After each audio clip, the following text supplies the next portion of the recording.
Այն ընտրություն չի, սա երեխաների հեղափոխություն է եւ երեխաների ապագային սպառնացող ցանկացած սպառնալիք պետքա ջարդու փշուր արվի հենց բնում։ Այդ սպառնալիքները անուններ ունեն։ Ռոբերտ Քոչարյան, կալուգացի օլիգարխ եւ բելարուսամետ օլիգարխ։ Պետք է ջախջախվեն իրենց բնում։ Ես էլի ասում եմ այս ամբիոնից, այն քաղաքացիները Հայաստանի Հանրապետության, ես ասում եմ, քանի վարչապետ եմ, ջախջախելու եմ հասցեական դրանց հասցեական ջախջախելու եմ։ Այն քաղաքացիները, որոնք այս գծի հետ համաձայն չեն, կոչ եմ անում հեղափոխություն անել Հայաստանի Հանրապետությունում եւ փոխել կառավարությունը։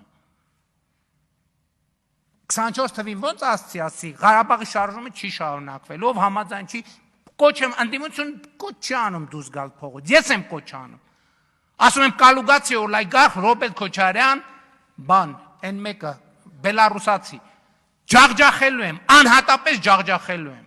ու իրանց շոշափուկների եւ մետաստազներին, ջախջախելու եմ հասցեական, բոլոր հնարավոր միջոցներով, ով որ Հայաստանի Հանրապետության քաղաքացիներից համաձայն չի, հենց այսօրվանից դուրս եկեք փողոցներ հեղափոխություն արեք, այս պրոցեսը ուրիշ ձևով կանգնեցնելու հնարավորություն չկա,